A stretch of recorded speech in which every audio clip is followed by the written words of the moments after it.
Central news में आपका स्वागत है। मैं वर्तिका सक्सेना। नई दिल्ली के जंतर मंतर पर छात्रों का प्रदर्शन जारी है। वहीं उत्तर प्रदेश के शाहजहांपुर में भारी बारिश के कारण नदियों का जल स्तर बढ़ना शुरू हो गया है। दूसरी ओर मुख्यमंत्री योगी आदित्यनाथ ने बाराबंकी में 542 करोड़ की परियोजना का उद्घाटन किया। देखिए इसी के साथ आज के समाचार। कल जंतर मंतर में प्रदर्शन और लाठीचार्ज के दौरान अनेक प्रदर्शनकारी घायल हुए। वहीं कई पुलिस अधिकारी भी प्रदर्शनकारियों के द्वारा किए गए पथराव से घायल हुए।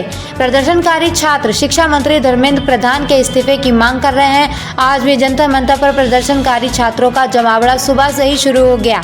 इस समय भी भारी भीड़ के साथ विरोध प्रदर्शन किया जा रहा है। खबर है कि एनसीपी प्रमुख शरद पवार भी जंतर मंतर पहुंचे और आंदोलनकारी छात्रों से बात की। उधर सपा सुप्रीमो अखिलेश यादव ने सरकार को घेरते हुए कहा कि सरकार में अहंकार है, वो बच्चों की बात भी नहीं सुनना चाहती है। दूसरी ओर अखिलेश की पत्नी एवं सपा सांसद डिंपल यादव ने हाथ में हथकड़ी पहनकर विरोध प्रकट किया। जुड़े हों, जिन बच्चों की जान गई उनके प्रति एक शब्द नहीं, श्रद्धांजलि तक नहीं, इससे बड़ा अहंकार क्या हो सकता है सरकार का। और जब बच्चे यहाँ आए हैं, छात्र नौजवान युवा जब यहाँ आए हैं और वो चाहते सरकार कोई सुने, सरकार में अहंकार कितना कि सुनना भी नहीं चाहती। सुनना तो दूर, अगर वो लोकसभा यहाँ तक आना चाहें अपनी बात कहने, तो लाठी और जो अन्याय कर सकते हैं, जो प्रताड़ना दे सकते हैं, वो दे रहे हैं। सरकार ऐसे ही है। और सरकार के अगर पन्ने पलटें, एक बार भारतीय जनता पार्टी की सरकार यूपी में थी, 1 साल का मेडिकल का कोर्स जीरो हो गया था, सेक्शन जीरो हो गया था। ये बीजेपी के लोग आज से नहीं घोटाला कर रहे हैं, इनकी हमेशा ही कोशिश रहती है घोटाला करने हैं। और पेपर लीक में जितने लोग शामिल होते हैं वो भाजपा ही हैं। यूपी में बाकायदा ऑडिट किया हम लोगों ने और एक किताब जारी की और जारी करके ये बताया कि कितने पेपर लीक हुए हैं। कोई दोषी नहीं पकड़ा गया आज तक। 20 से ज्यादा पेपर लीक हुए हैं, लेकिन कोई भी दोषी नहीं पकड़ा गया। इसलिए नहीं पकड़ा गया क्योंकि बीजेपी के लोग उसमें शामिल रहे। और नौकरी न देना इसलिए भी सरकार करती क्योंकि आरक्षण देना पड़ेगा। अगर सरकारी नौकरी होगी तो आरक्षण देना पड़ेगा। ये भ्रष्टाचार नहीं कर पाएंगे। आउटसोर्स से करेंगे तो भ्रष्टाचार कर पाएंगे। जब नौकरी सरकारी मिलेगी तो बजट से पैसा जाएगा। दुख है कि आज लाठी चली है। मैं अपने युवा सांसदों से कहूंगा कि जिन बच्चों पर लाठी पड़ी है और जंतर मंतर पर अगर वो मिलने जाना चाहते हैं तो जाएं, मिल करके आएं और पार्टी का संदेश दें कि हम उनके साथ हैं। उत्तर प्रदेश के मुख्यमंत्री योगी आदित्यनाथ ने कल बाराबंकी में 542 करोड़ से अधिक की लागत की 82 परियोजनाओं का लोकार्पण व शिलान्यास किया। उन्होंने कहा कि हमें अपनी विरासत को संभाल कर रखना चाहिए। भारी जनसमूह को संबोधित करते हुए योगी ने कहा कि इसी विरासत के संरक्षण व सनातन मूल्यों के लिए महाराजा बिजली पासी, लाखन पासी, राजा बलभद्र सिंह ने अपना योगदान दिया। आज हम उनके बलिदान और त्याग के लिए उन्हें याद करते हैं। अपने संबोधन में मुख्यमंत्री ने समाजवादी पार्टी को भी कटघरे में खड़ा किया।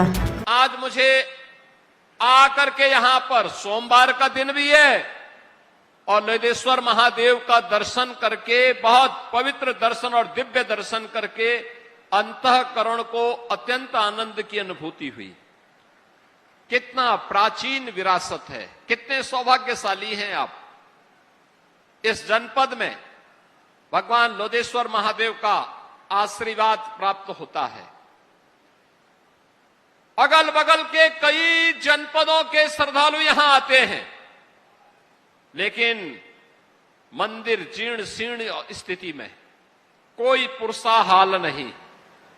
ये देश 1947 के पहले हम मान सकते थे गुलाम था, पराधीन था, लेकिन 1947 में देश की आजादी हुई थी। आजादी की वो लो बाराबंकी के लोदेश्वर महादेव के मंदिर तक भी पहुंचनी चाहिए थी, नहीं पहुंच पाई। आजादी के बाद वह लोग कब्रिस्तान की बाउंड्री वॉल के लिए तो प्राप्त हुआ, लेकिन लोदेश्वर महादेव के मंदिर को नहीं प्राप्त हुआ। हॉकी के लिए जिन्होंने भारत के राष्ट्रीय खेल हॉकी के लिए पूरा जीवन समर्पित किया, ऐसे केडी सिंह बाबू के हवेली के लिए नहीं वह पैसा उपलब्ध हो पाया था, पारिजात के महाभारत कालीन उस वृक्ष के संरक्षण के लिए नहीं हो पाया था। आज मुझे बताते हुए गौरव की अनुभूति हो रही है।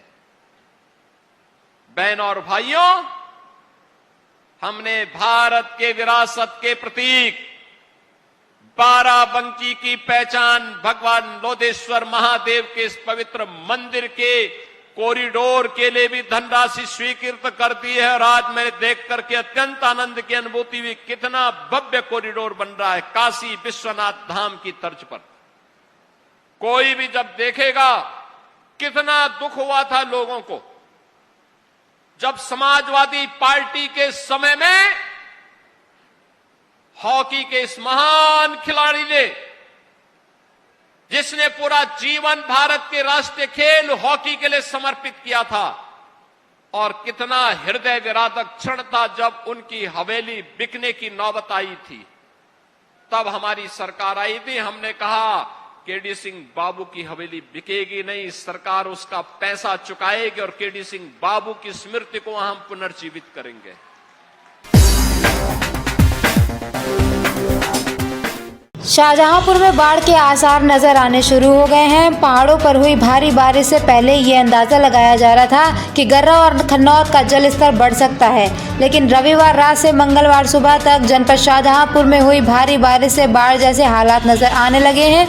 हनुमत धाम में खन्नौत का जल स्तर बढ़ गया है, जिससे हनुमत धाम में पानी भर गया है। वहीं खन्नौत व गर्रा नदी भी विकराल रूप लेती नजर आ रही है। निगोही रोड व अशफाक नगर मोहल्ले में भी नदियों का जलस्तर बढ़ने से पानी भर गया है।